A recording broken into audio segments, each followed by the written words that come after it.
buenos días. Muy buenos días. Es un gusto estar aquí con estos panelistas, estar aquí con ustedes. Muchísimas gracias por la invitación.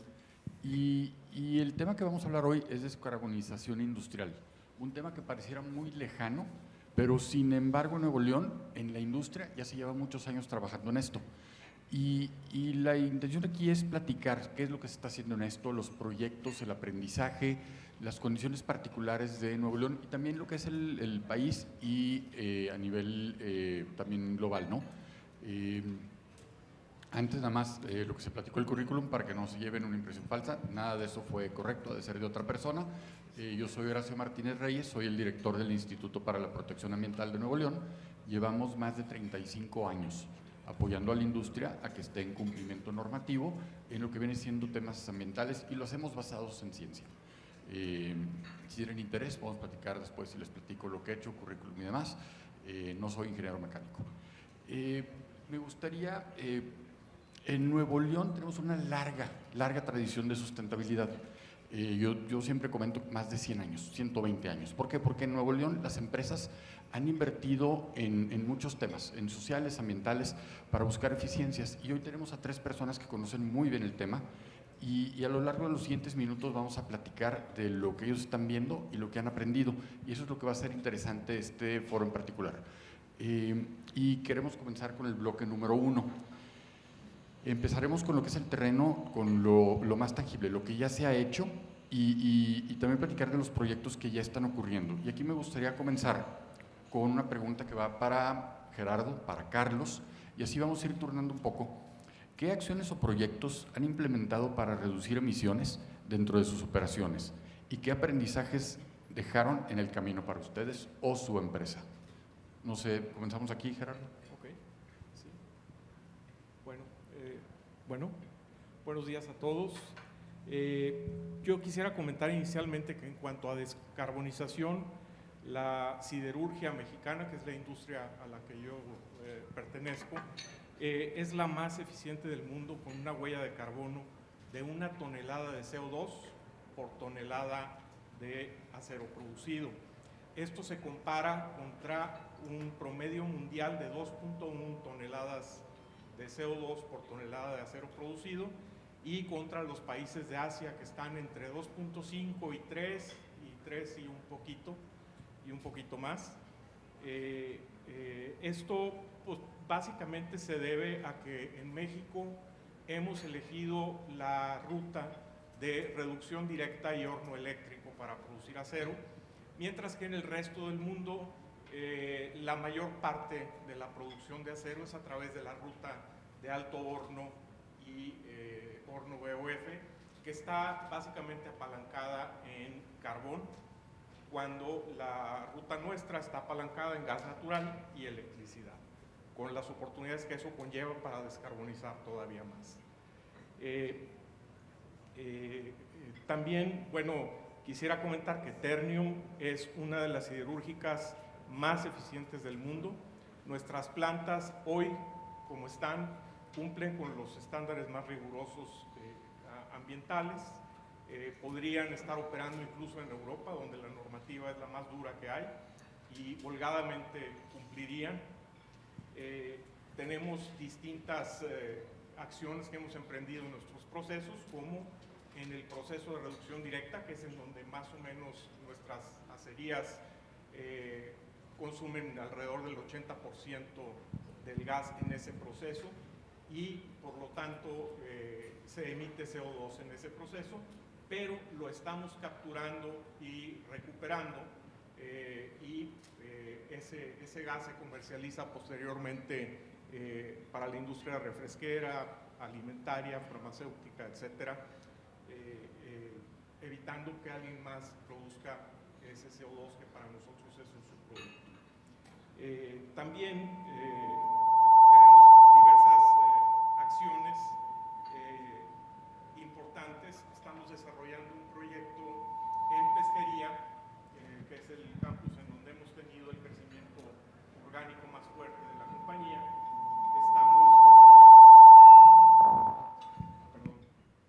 Estamos desarrollando un proyecto de $4,000 millones en pesquería, que es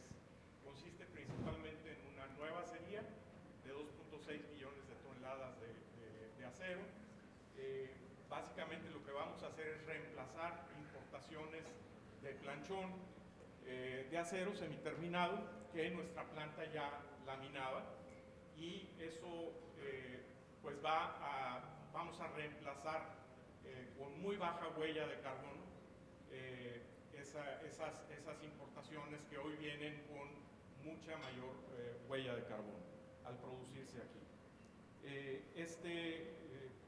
Prevemos más o menos usar el 50% de las necesidades de esta acería de electricidad en renovable. La planta de reducción directa que tendremos ahí tendrá la capacidad de capturar el 50% del CO2 que emita, también para evitar que otros lo produzcan y se use en otras industrias, como les he comentado. También va a tener el sistema, va a venir preparada esa planta para poder consumir 100% de hidrógeno en cuanto el tema del hidrógeno verde verdaderamente sea una solución. Nuestra planta podría intercambiar hoy el gas que consumirá por 100% hidrógeno, emitiendo solamente agua en el proceso de reducción directa. También tendrá un sistema muy moderno de precalentamiento de la chatarra antes de entrar al horno, lo que le va a dar mucha eficiencia, y es una tecnología de punta, también tecnología propietaria de Tenova, nuestra filial tecnológica. Y un tema muy importante que me gustaría puntualizar es que el financiamiento de nuestro proyecto de la nueva acería fue ya calificado por Standard & Poor's y nos dio la calificación más alta como Medium Green, lo que reconoce que Ternium está implementando las soluciones de descarbonización más avanzadas disponibles hoy en el sector siderúrgico. Y bueno, esto es lo que podría comentar. Muchísimas gracias. Carlos, misma pregunta. Gracias, Horacio. Gerardo Liz, siempre un gusto. También quiero hacer una aclaración, no soy ingeniero civil, soy ingeniero mecánico electricista, con mucho orgullo. Bien. A ver, el que inicie este foro con este panel tiene una relevancia muy interesante y quisiera contestar la pregunta que plantea Horacio yendo un par de pasos hacia atrás. Si juntamos el sector cemento, producción de cemento, y el sector de acero, cada uno emite a nivel global como sector, no como empresas ni como país, sino a nivel global, entre 7 y 8% de los gases de efecto invernadero. Entonces sumamos los dos sectores, el que sumen 15% del total no es cosa menor. O sea, somos sectores que se consideran difíciles de abatir por la naturaleza de sus procesos. Dicho eso, ya en el sector de producción de cemento a nivel global, si bien pudiera parecer el sector cemento como aburrido, si me permiten la expresión, en cuanto a que no hubiera pues grandes desarrollos, la verdad es que ha sido muy activo en establecer hojas de ruta a nivel global, y regional y nacional para la descarbonización. Y esto no es de ayer, ya tiene varios años estándose ejecutando. De hecho, el sector cemento en México fue el primero que anunció una hoja de ruta para descarbonización hacia el 2030 y que podremos hablar un poco más a detalle más adelante. Pero básicamente, dada la naturaleza del proceso de producción de cemento, si vemos toda la cadena de valor desde la extracción de materiales hasta el despacho, ya sea en saco o a granel de 1 tonelada de cemento, el 88-90% de la huella en todo ese proceso está en la producción de clínker, que los que estén familiarizados con el proceso de producción de cemento, pues el clínker es el producto de la descarbonatación y la calcinación de materias primas, principalmente caliza, arcilla, mineral y fierro, puede haber otros, lo cual implica una emisión de CO2 a la hora de descomponer el carbonato de calcio y producir óxido de calcio. Eso pues emite CO2 en el proceso, además de la utilización de combustibles para hacer ese proceso de calcinación. Entonces, lo que se ha establecido, y respondiendo a la pregunta que haces, Horacio, del aprendizaje, si revisamos todo el portafolio de acciones de descarbonización que aplican para estas hojas de ruta, que dicho sea de paso, se han establecido hojas de ruta al 2030 y también al 2050 hacia un enfoque net zero. Pero vamos a enfocarnos en la parte del 2030. Básicamente, si uno observa todas las posibilidades de descarbonización, pueden estar agrupadas en 3 componentes. Uno es sustitución de combustibles fósiles por combustibles alternos o de menor emisión, priorizando, por ejemplo, aquellos que tienen contenido neutro de carbono, como es la biomasa.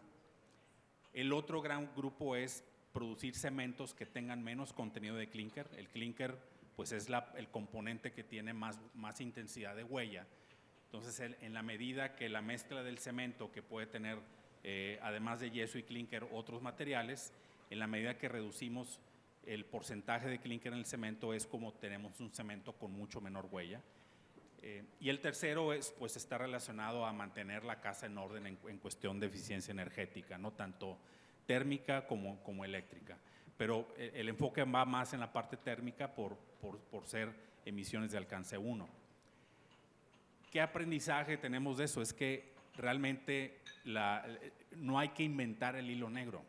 O sea, todas las palancas disponibles para buscar las metas al 2030 consisten en prácticas que ya han sido probadas en el sector cementero, principalmente en Europa.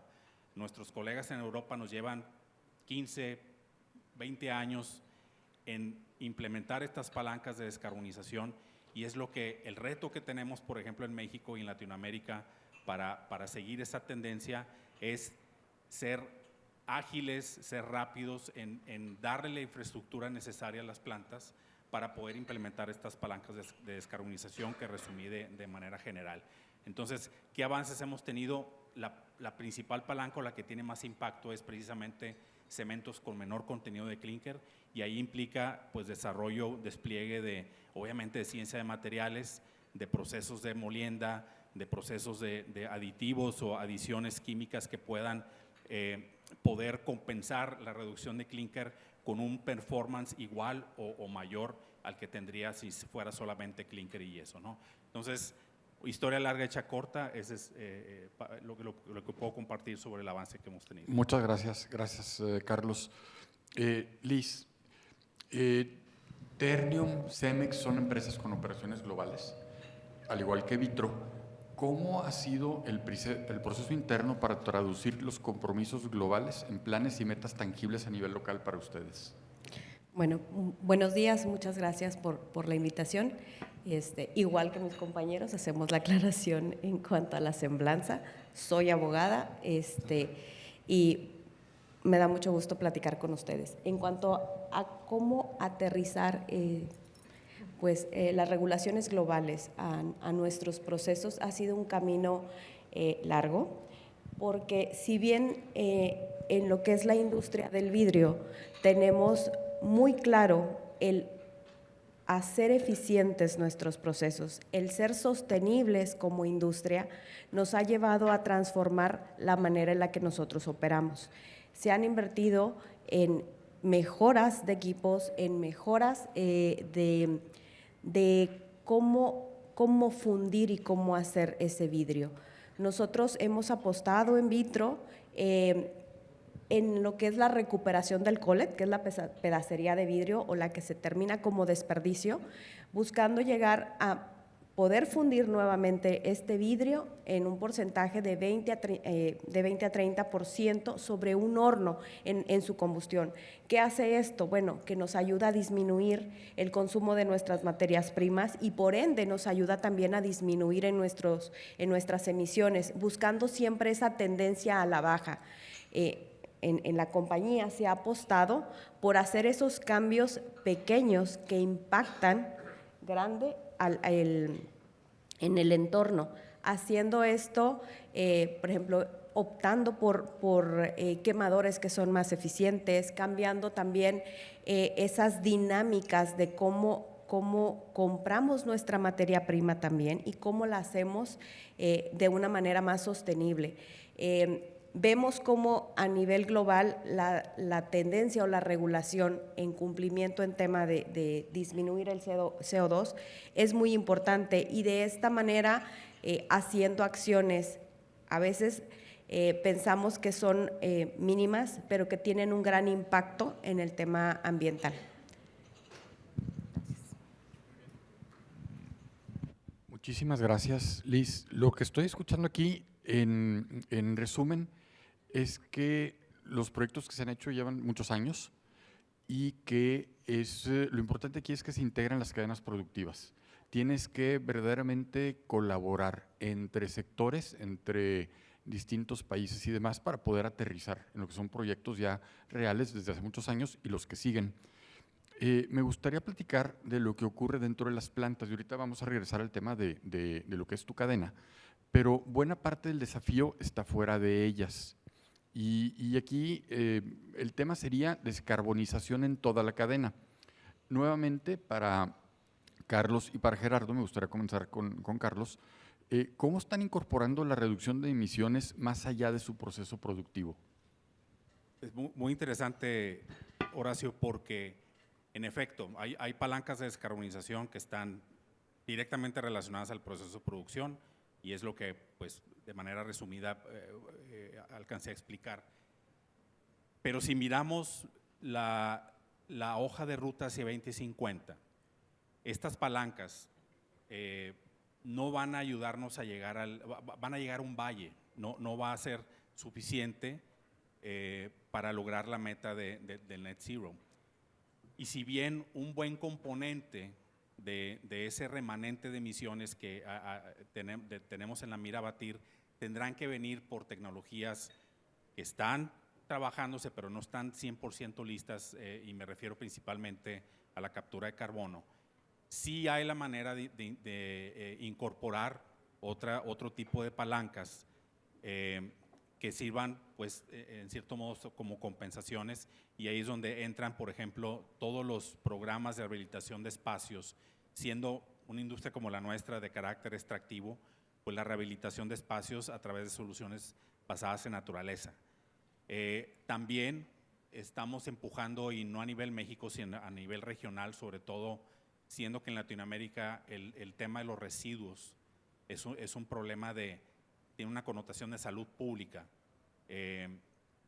Y los residuos podemos en nuestro sector valorizarlos energéticamente para desplazar combustibles sólidos. Ahí está, combustibles fósiles. Ahí está, pues, parte de la palanca de descarbonización.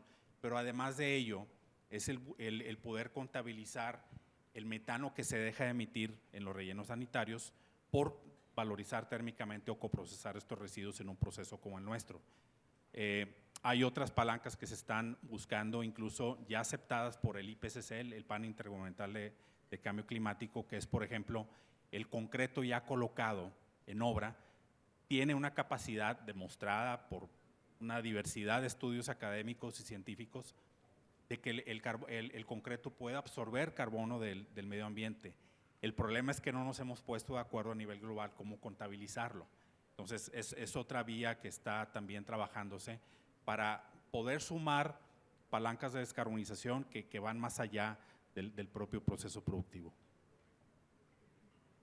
Muy bien. Muchísimas gracias, Carlos. Gerardo.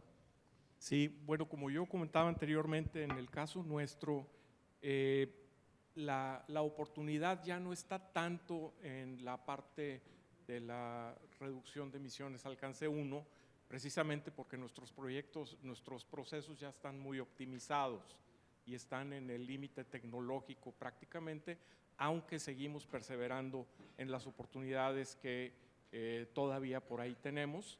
Sin embargo, la gran oportunidad de reducción está en las energías que nuestros procesos consumen, que es la parte de las emisiones de alcance 2. El reto de México, y que este nuevo gobierno pues ya ha venido reasumiendo luego de una pausa que hubo por el lado de renovables, busca nuevamente propiciar la inversión en infraestructura de transmisión, distribución, etcétera, y en promover el desarrollo de proyectos de generación renovable. Sin embargo, bueno, el consumir renovables y el promover los renovables es la forma más costo efectiva de poder alcanzar una reducción de emisiones importante a nivel país, porque la tecnología ya está hacia la madurez, y sobre todo porque es económicamente rentable y viable. Solo se necesita una promoción importante por parte del gobierno y que bueno, se ha venido reactivando. Ternium se ha planteado reducir internamente sus emisiones y tenemos el reto de al menos consumir en todas nuestras acerías el 50% de electricidad renovable en función a las oportunidades que el país vaya presentando a ese respecto. Sin embargo, también estamos incorporando de forma progresiva las emisiones de terceros, que este es el alcance 3, y en la estrategia de descarbonización estamos siguiendo el estándar del GHG Protocol para reportar emisiones indirectas de toda la cadena de valor. Las dividimos en upstream, que son las que tienen que ver con bienes y servicios adquiridos, transporte de energía, viajes de negocios, residuos, etcétera, y en downstream, que tiene que ver con el transporte de nuestros productos que vendemos, el procesamiento de nuestros productos por terceros y el uso de los productos vendidos, etcétera. Como algo adicional, estamos explorando proyectos de biometano para reemplazar algo del gas natural de combustión que tenemos, y la carbonización hidrotermal de residuos orgánicos para generar biocombustibles. Muchísimas gracias. Y va pregunta para Liz. Y yo creo que seguimos con este tema de la cadena. Por otro lado, ¿qué peso real están teniendo hoy los requisitos de contenido de carbono o energía limpia en las decisiones de sus clientes internacionales? Claro, para nosotros vemos muy importante cómo nuestros clientes cada vez están interesados en que nosotros aportemos o estemos alineados a sus estándares como cadena de suministro. Y esto mismo nosotros buscamos replicar entre nuestros principales proveedores. Entendemos que para mejorar el tema de ambiente tiene que ser un compromiso integral, no nada más de una empresa. Tenemos que asegurarnos el que vayamos todos alineados entre empresa, proveedores y pues nuestros clientes igual.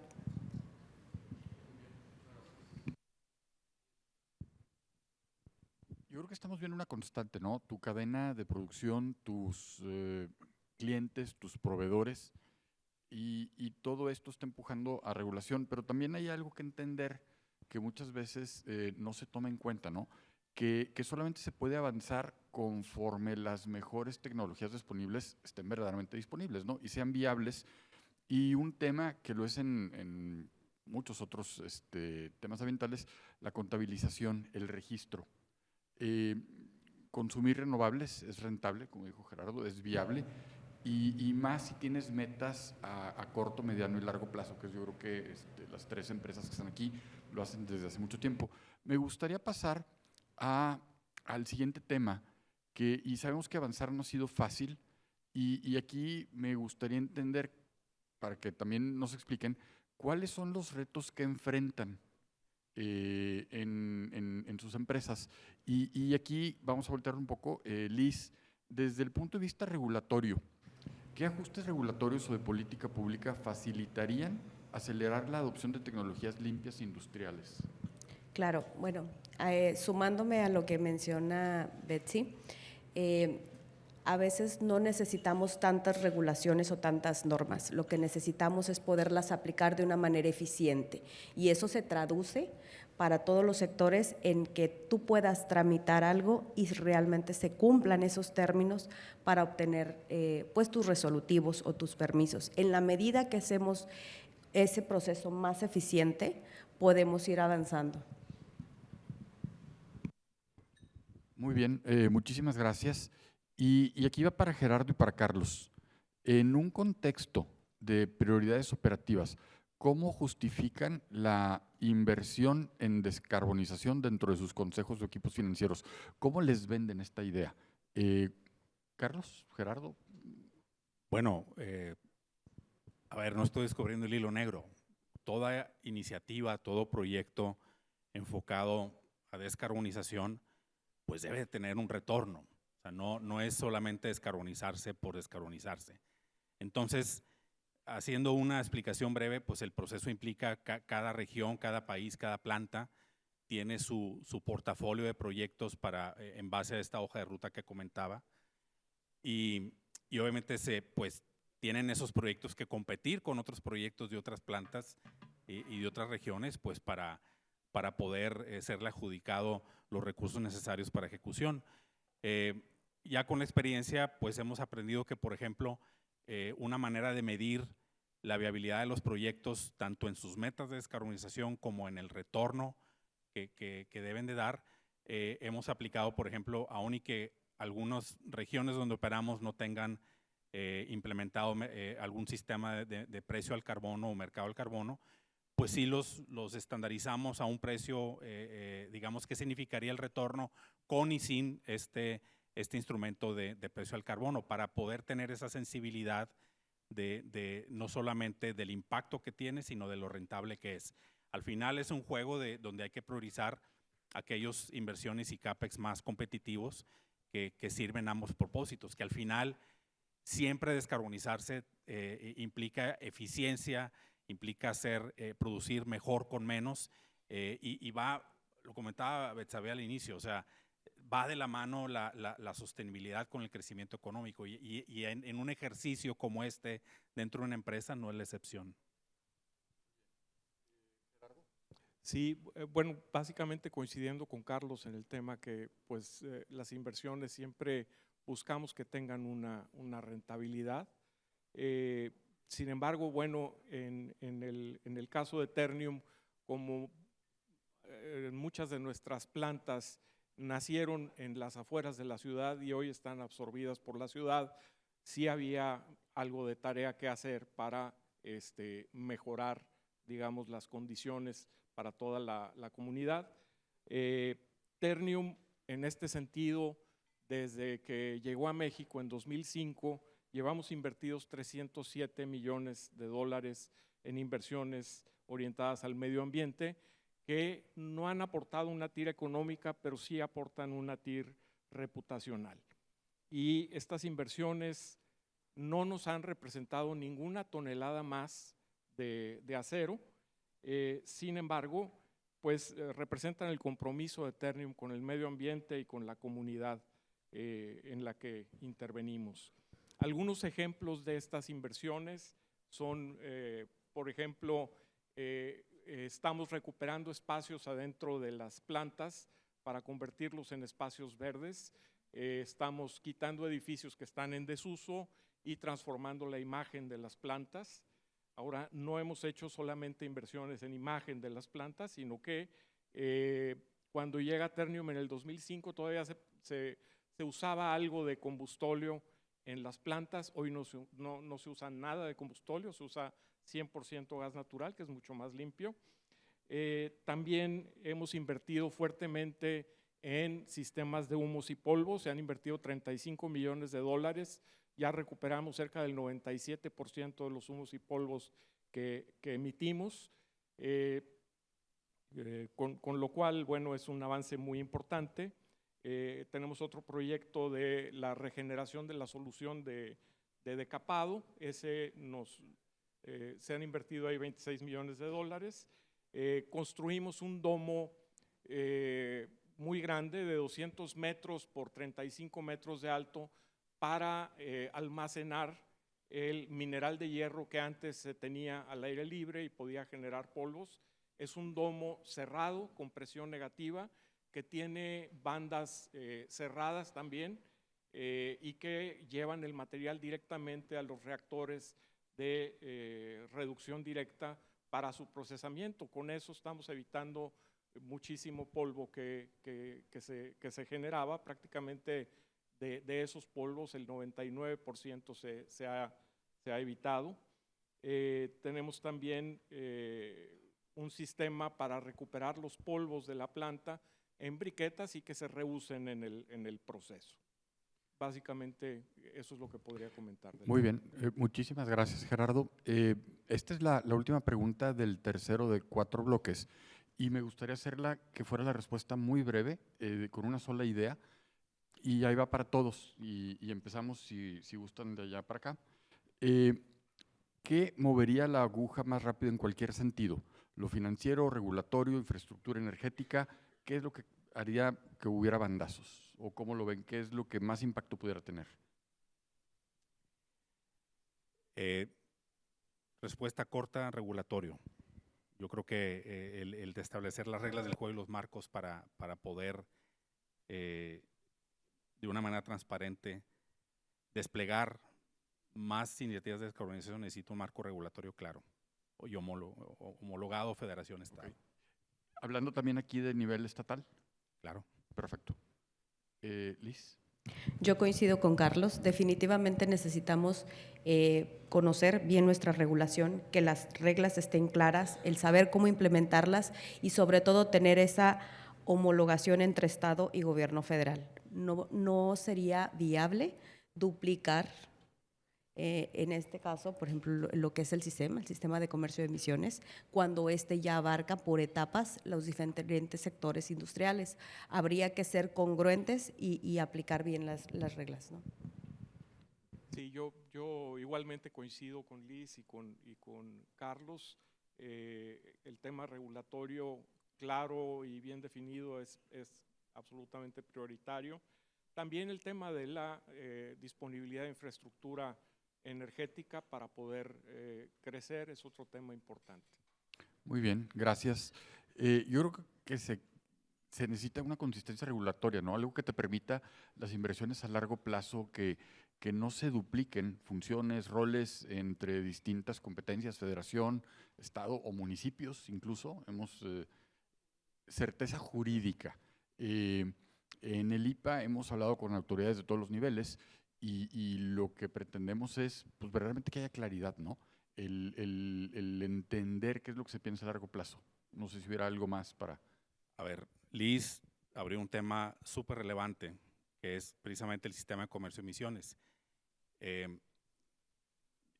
Puedo hablar de ello porque tengo el honor de presidir el Consejo Consultivo del Sistema de Comercio de Emisiones, donde somos la voz o la interlocución con Semarnat de los sectores que vamos a participar en el mercado. O sea, ahí está el sector cal, acero, cemento, químico, minería, generación de energía, tanto CFE como el privado, así como Pemex. Y creo que estamos en un momento clave porque estamos enfrentando un choque de trenes. El sistema de comercio de emisiones a nivel nacional, México va a ser el primer país con un mercado de carbono en Latinoamérica y está enfilado para convertirse en ello, porque en este momento ya se están afinando las bases operativas para que el mercado arranque a partir del 2026.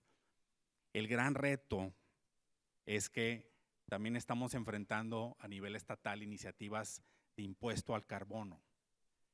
Y no solamente eso implica una doble contabilidad, que en sí es un dilema, una doble contabilidad del CO2 que emiten las empresas que participarían tanto a nivel federal y las que, dependiendo del sitio donde operen, pues un impuesto al carbono, sino que también los diferentes criterios que cada estado está implementando.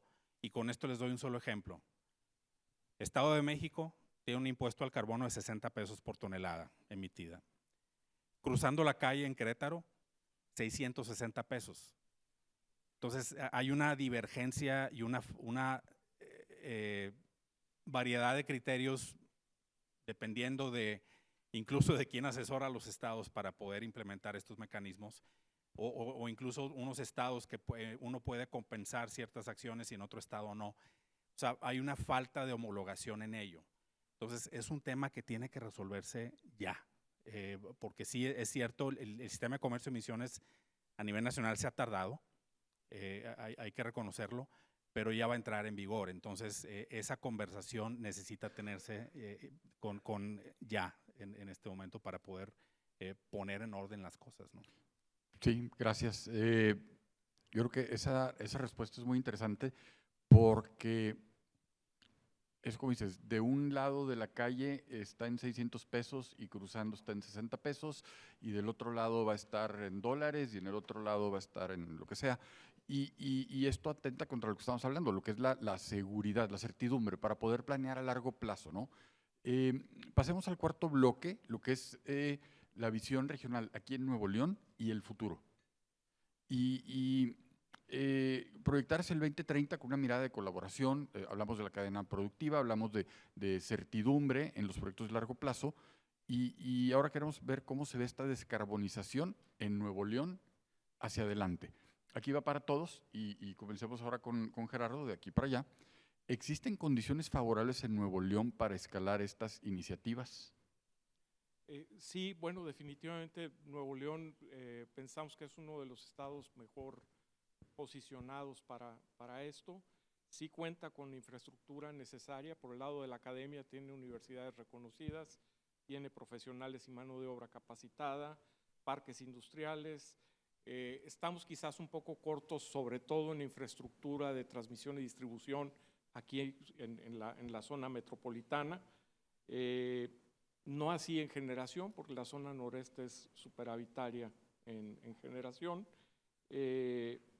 Y bueno, eso sería lo que yo podría comentar. Bien breve. Definitivamente nuestra ciudad, Nuevo León, es un punto estratégico, tiene todo para poder seguir creciendo, tiene efectivamente esas condiciones de infraestructura, de talento, para poder continuar con su crecimiento, pero es crucial que así como nosotros queremos atraer inversiones, queremos crecer, tenemos que darles esa certeza jurídica de la que mencionábamos. Sería imperativo el que nosotros podamos atraer esta inversión generándoles esa confianza para venir a invertir. A ver, claro, la respuesta corta es sí. Y es innegable que la respuesta es fácil porque por la innegable vocación industrial que tiene Nuevo León comparado a otros estados, y también pues Betsabe nos dio una numeralia súper interesante actualizada. Pero creo que también tenemos otra ventaja, y es que para pensar en palancas de descarbonización hacia mediano o largo plazo, digamos, tener un horizonte 2050, donde estamos hablando de hidrógeno verde, estamos hablando de captura de carbono que requieren otro tipo de infraestructura, otro tipo de inversión, pero tenemos la ventaja de que podemos empezar a hablar de hubs de hidrógeno o de captura, porque pues Nuevo León se presta para ello, ¿no? En el caso de captura, pues un dato, por ejemplo, la cuenca de Burgos, hay varios estudios que el subsuelo es apto para poder almacenar carbono.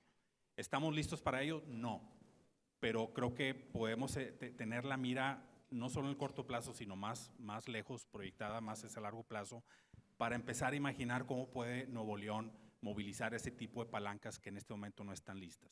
Solamente aparte de la infraestructura que comentó acertadamente Gerardo, está el elefante en la habitación, que es agua.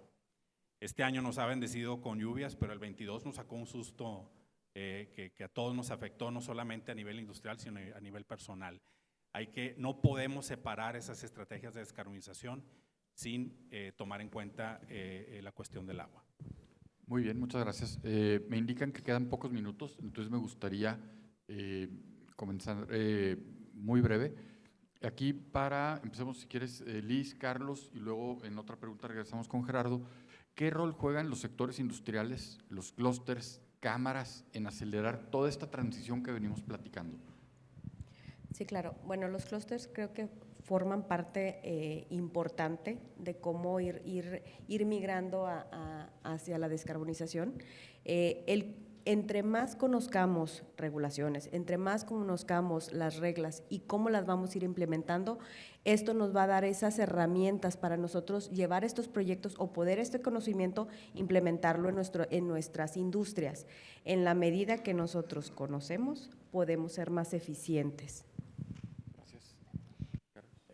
Coincido con Liz y vuelvo al punto que comenté, o sea, la posibilidad de crear sinergias a través de estos clústeres es muy importante. Pongo otro ejemplo.